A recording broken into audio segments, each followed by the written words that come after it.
진짜 큰 문제가 뭐였냐면은 양태론을 믿고 있었어요. 양태론. 그 양태가 그러니까 모양, 뭐 상태 이런 뜻입니다. 모양과 상태. 쉽게 얘기하면은 하나님이 아버지가 아들이고 아들이 성령이다. 그러니까 모양과 상태만 바뀌어서 나타난 것 뿐이지 아버지가 아들이고 성령이다. 이게 양태론이에요. 이분이 양태론적인 생각을 가지고 있었습니다. 아버지와 아들과 성령의 관계에 대해서. 이게 굉장히 오래된 이단이에요. 이게 뭐 거의 초기 교회 신약 시대 바로 직후부터 있었던 그런 이단입니다. 이 양태론이. 그래서 영어로는 뭐 여러 가지로 영어로는 모달리즘이라고 하기도 하고, 그러니까 이게 모드죠, 모드. 무슨 모드? 아버지 모드로 나타났다가 아들 모드로 나타났다가 성령의 모드로 나타난다. 이 모달리즘이라고 얘기하기도 하고 이렇게 하기도 해요. 파트리 패셔니즘 이렇게 얘기해요. 파트리가 이제 아버지예요, 아버지. 패션은 패션 오브 크라이스트 할 때 그 패션이 고난이라는 뜻이거든요. 아버지가 십자가에서 고난을 받았다. 파트리 패셔니즘이라고 그래요. 그러니까 이 사람들이 어떻게 믿었냐면은 십자가에서 고난 받으신 분이 아버지라는 거예요. 이게 큰 문제가 될까, 이게. 그래도 뭐 예수님이 우리 죄를 다 지고 가셨다라고 하면은 그것만 믿으면 되는 거지. 저도 처음에 이걸 들을 때 어떻게 들었냐면은 아버지가 아들이고 아들이 성령인데 거의 이런 식으로 들었어요. 그래서 뭐 어떻게 들었냐. 이제 삼위일체의 교리를 설명하는데 삼위일체가 아버지와 아들과 성령이 하나잖아요. 근데 이렇게 합니다. 물이 있는데 물이 이쪽으로 가면 기체가 되고 한쪽으로 가면 다른 한쪽으로 가면 얼음이 되죠. 그래서 아버지와 아들과 성령이 하나다 라는 거를 이런 식으로 설명을 합니다. 그러니까 삼위일체라는 개념이 어려우니까. 근데 이게 양태론이에요. 그래서 옛날에 보면은 기도할 때 보면은 이렇게 기도하는 사람들이 있었어요. 꽤 많이 있었습니다. 꽤 자주. 아버지께서 십자가에서 고난을 받으셨다고. 그래서 감사하다. 하나님 아버지께서 십자가에서 고난을 받으셔서 감사하다. 하나님 아버지는 십자가에서 고난 받으신 적이 없어요. 근데 이게 무슨 어떤 아주 무슨 테크니컬한 무슨 기술적인 그런 교리의 세밀한 부분을 옳고 그름을 따지자 그런 얘기를 하자는 게 아니고, 이게 아까 말씀드렸지만 이 교리랑 마음이랑 관련되어 있습니다. 성경에서 말하는 그리스도인의 마음과 이 교리가 아주 직접 관련이 되어 있어요. 예를 들면은, 자, 일단 이렇게 한번 생각해 보세요. 아버지가 아들이고, 아들이 성령이다. 그리고 성령이 또 아버지죠. 근데 삼위일체, 성경에서는 어떻게 가르치냐? 하나님이신데, 아버지도 하나님이시고, 아들도 하나님이시고, 성령도 하나님이세요. 아버지, 아들, 그림으로 그러면 좀 이상한데. 그래서 이렇게 보통 표시를 합니다. 이렇게.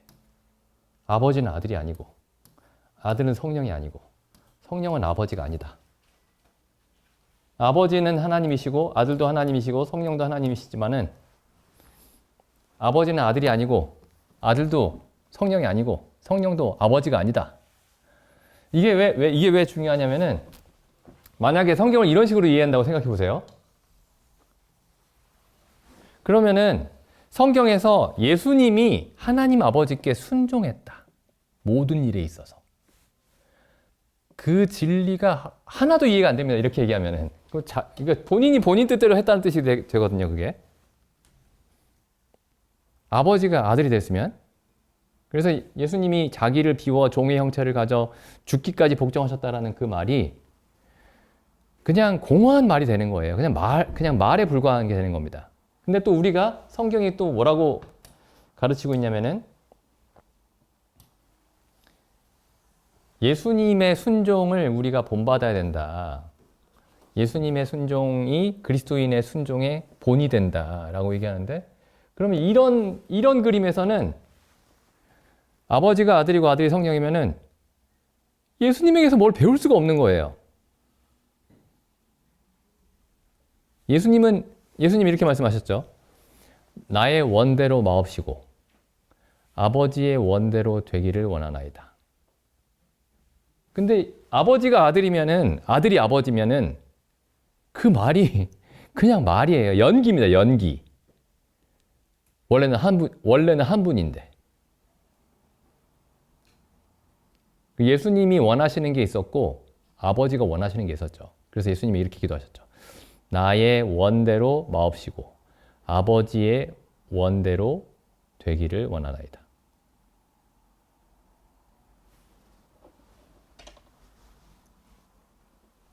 이 삼위일체의 교리를 이해를 못하면은 이게 성경이 거의 대부분 이해가 안 돼요. 거의 대부분이 이해가 안 됩니다. 거의 99%가 이해가 안 된다고 말해도 과언이 아니에요. 그리고 또 이렇게 보시면 또 어떻게 뭐가 문제가 되냐면은 아버지가 아들이잖아요. 똑같이. 그러면은 예수가 온전히 하나님이시면서 온전히 사람이시죠.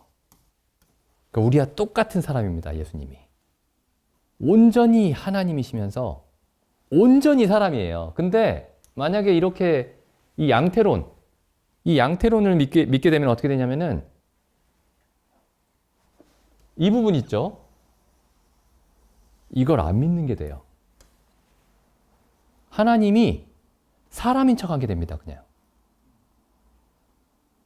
그러면 이게 모든 게 다 무너지는 거예요. 왜냐면은 그 히브리서에서 히브리서뿐만 아니라 로마서도 마찬가지지만 이 신약 성경에서 전체적으로 무슨 얘기를 하냐면은 사람이 구원을 받을 수 있는 이유가 뭐냐? 사람이 구원을 받을 수 있는 그 이유가 뭐냐면은 아들 하나님이 우리와 똑같이 사람이 되셨기 때문에 우리가 구원을 받을 수 있는 것이다. 이렇게 얘기를 해요. 그게 성경에서 말하는 구원론의 가장 중요한 전제입니다. 하나님이 우리와 똑같이 사람이 되지 않으면은 우리가 이 사람이 구원받을 수 있는 길이 없어요. 근데 만약에 이렇게 믿어버리면은 이게 예수님이 사람이 아닙니다. 사람인 척한 거죠. 그러니까 그분이 계속 이렇게 얘기하는 거예요. 사람의 모양으로 왔다. 계속 그렇게 얘기하시는 거예요. 그래서 제가 사람의 모양이 아니고 사람으로 왔습니다. 우리랑 똑같이 사람이세요.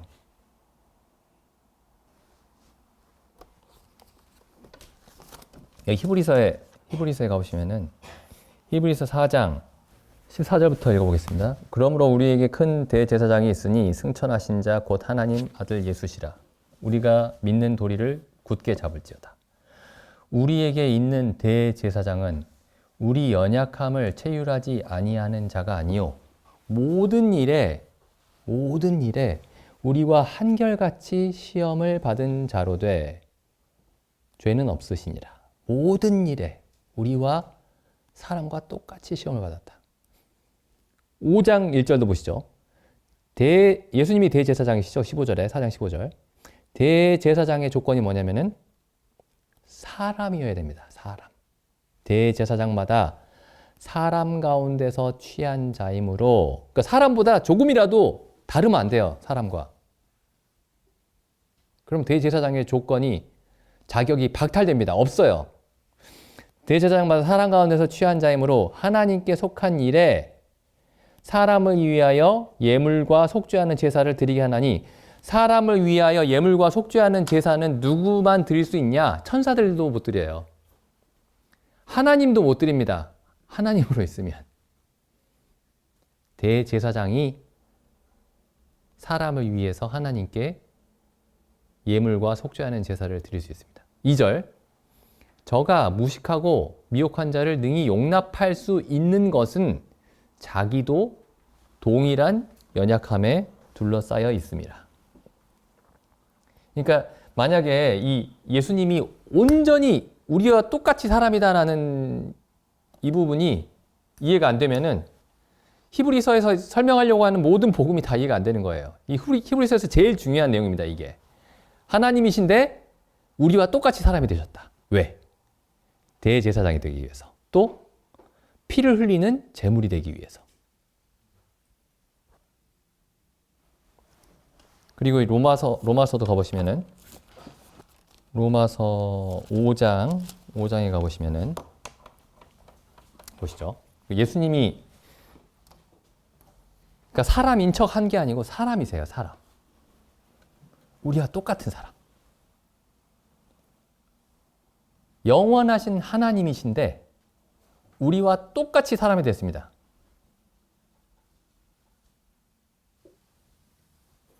(5장 12절) 보시죠. 이러므로 한 사람으로 말미암아 죄가 세상에 들어오고 죄로 말미암아 사망이 왔나니 이와 같이 모든 사람이 죄를 지었으므로 사망이 모든 사람에게 이르렀느니라. 여기 한 사람으로 말미암아 죄가 세상에 들어왔다 이렇게 돼 있죠. 그 다음에 19절 보시죠. 한 사람의 순종치 아니함으로 많은 사람이 죄인 된 것 같이 한 사람의 순종하심으로 많은 사람이 의인이 되리라.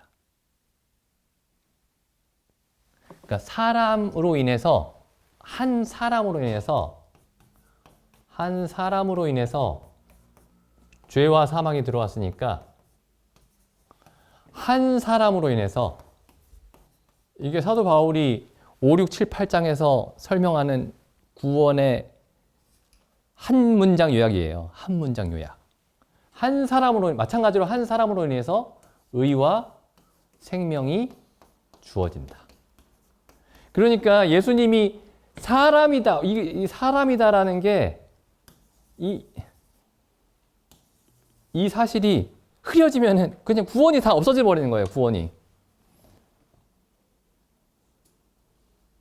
그런데 아니 그냥 누군가가 우리 죄를 다 가져갔다고 생각하면 안 돼? 그럼 다 될 것 같은데. 그건 그럼 우리가 만들어낸 구원론이 되죠. 누군가가 우리 죄를 다 가져갔다. 근데 이 누군가가 반드시 사람이어야 돼요, 사람. 우리와 똑같은 사람이어야 돼요. 근데 사람인지 반은 사람이고 반은 하나님인지는 내가 그걸 자세히 따질 필요는 없고 그냥 누군가가 다 가져갔대. 이렇게 생각하고 싶은 거죠. 머리 아픈 거 생각 안 하고 싶은 거죠. 그럼 결국에는 누군가가 우리의 죄를 가져갔는데 이 누군가는 성경이 얘기하는 그 분이 아니고 그냥 내 머릿속에서 만들어낸 어떤 존재예요.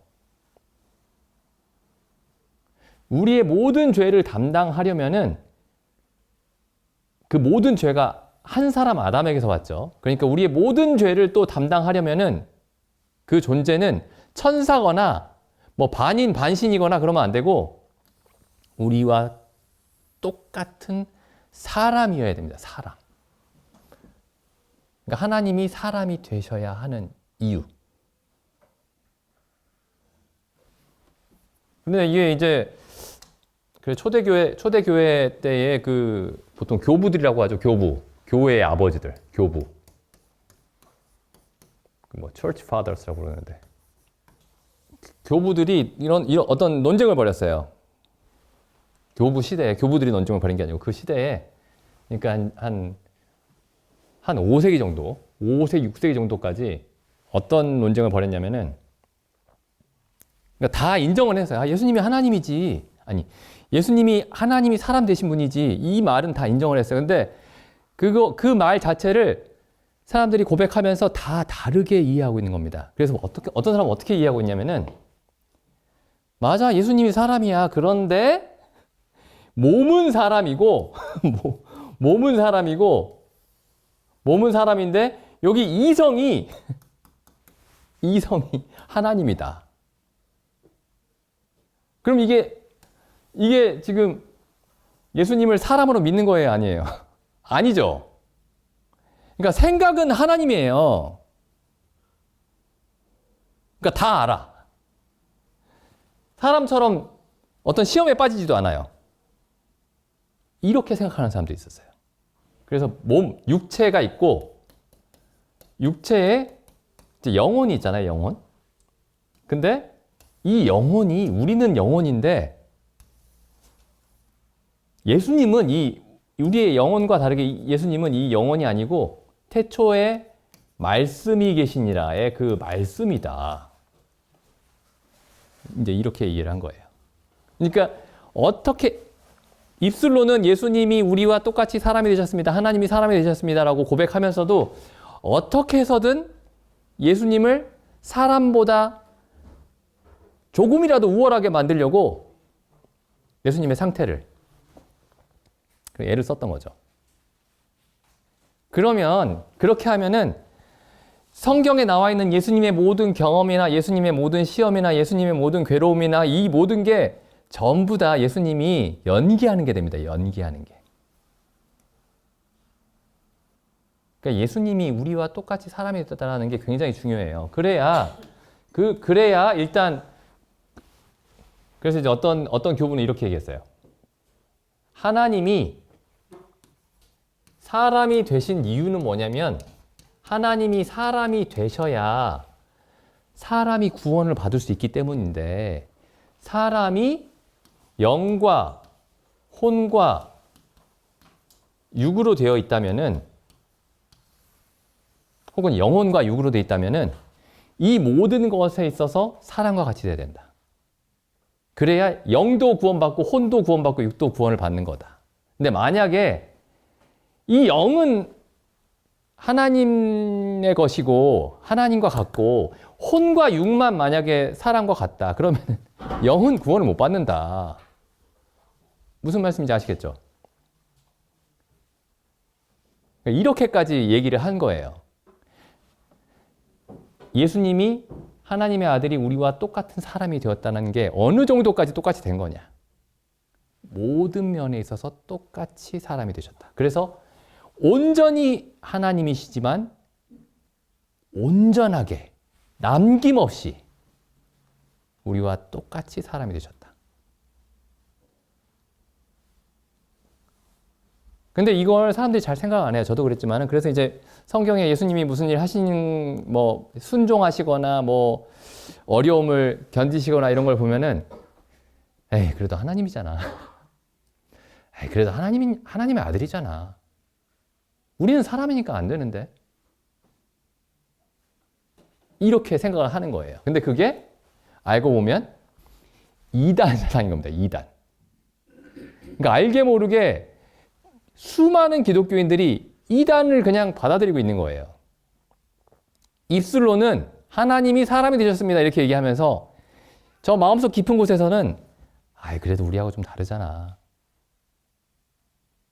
아유, 예수님이잖아. 이렇게 하는 거죠. 그래서 이 교리가 잘못되면은 마음이 잘못돼요. 감정이 잘못됩니다.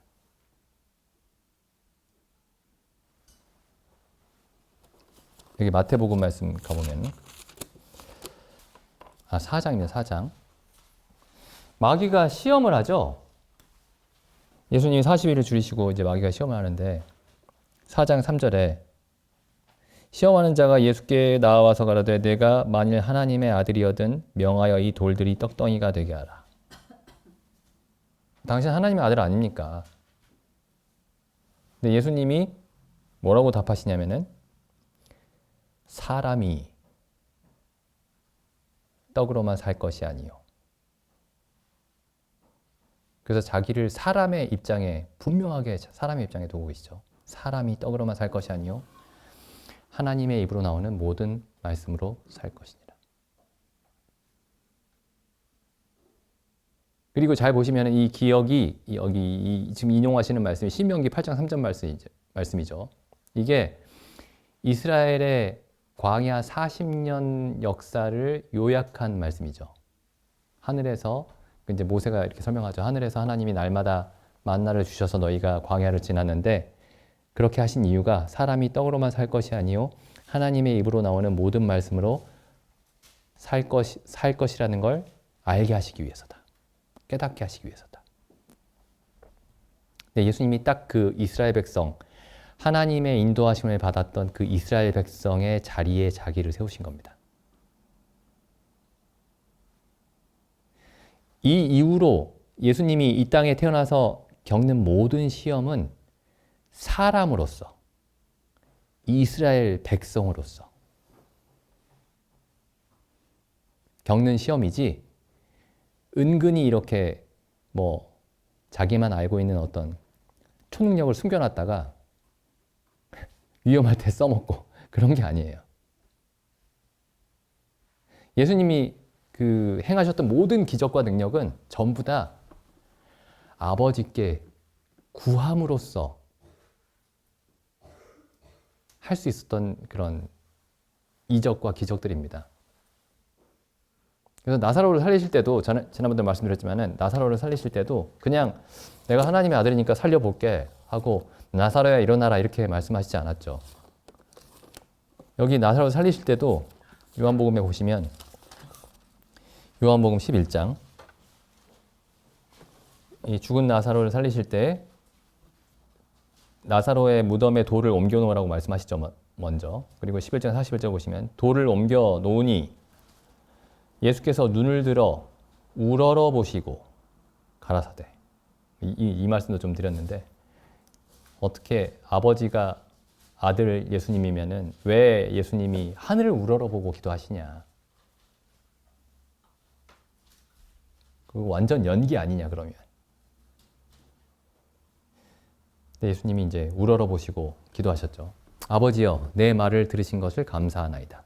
항상 내 말을 들으시는 줄을 내가 알았나이다. 그러나 이 말씀 하옵는 것은 둘러선 무리를 위함이니 곧 아버지께서 나를 보내신 것을 저희로 믿게 하려 함이니이다. 이 말씀을 하시고 기도를 드리시고 큰 소리로 나사로야 나오라. 예수님이 기도하셔서 기도로서 나사로를 살리신 겁니다.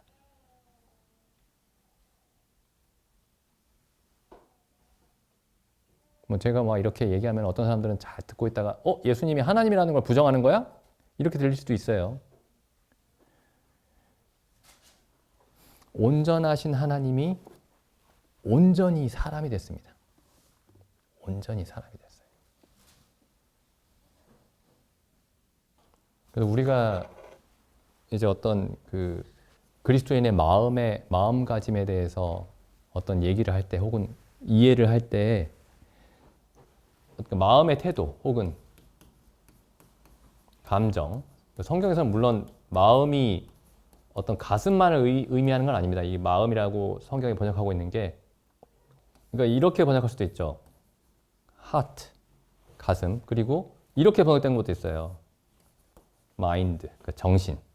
이렇게 둘 다 근데 영어로 살펴보면 이렇게 둘로 번역되는데 우리나라 성경에서는 마음으로 이렇게 다 똑같이 번역하는 경우가 꽤 있습니다. 근데 어쨌든 이렇게 감정이라고 생각했을 때, 가슴이라고 생각했을 때, 이게 전부 다 어떤 교리에서 나와야 돼요. 정확한 교리에서 나와야 됩니다. 그래서 이제 우리가 이제 어떤 그 경건 서적을 볼 때도 마찬가지고, 그 경건 서적에서 얘기하고 있는 어떤 사람의 감정, 합당한 감정이나 마음의 태도가 어떤 교리 혹은 어떤 진리에서 기초하고 있는가, 그런 것들이 분명하게 좀 있어야 됩니다. 안 그러면 이게 균형을 잃어버려요. 균형을. 그리고 이 진리의 틀을 밖으로 넘어갑니다. 잘못하면. 어떤 책들은 뭐 예를 들어 뭐 앤드류 머레이나 이런 책들은 보면은 경건서적처럼 보여요. 마음에 대해서 어떤 그 감정, 마음 내면에서 일어나는 어떤 일들에 대해서 얘기를 하는데 잘 보면은 굉장히 큰 어떤 교리적인 틀에서 얘기를 합니다. 아까도 말씀드렸지만은 그 경건서적인 것 같은데 굉장히 분명한 교리를 계속 가리키고 있는 책들이 있고 교리서적인 것 같은데 어떤 사람의 합당한 마음에서 일어나는 감정과 어떤 내면의 상태를 불러일으키는 책들이 있어요. 이런 책들이 이제 좋은 책들이죠. 그리고 우리가 성경을 이해하는 방식도 이런 방식이어야 됩니다. 이런 방식. 안 그러면 막 이해는 없는데, 올바른 이해는 없는데 막 열심만 있고, 막 감정만 막 있고, 어떤 체험만 막 있고, 예? 자기 도취예요, 그게. 자기 도취. 또 어떤 경우는 그냥 이게 마음의 태도로 이어지지도 않는 그냥 이론만 계속 있는 겁니다. 이제 이런 것들을 경계를 해야 되겠죠.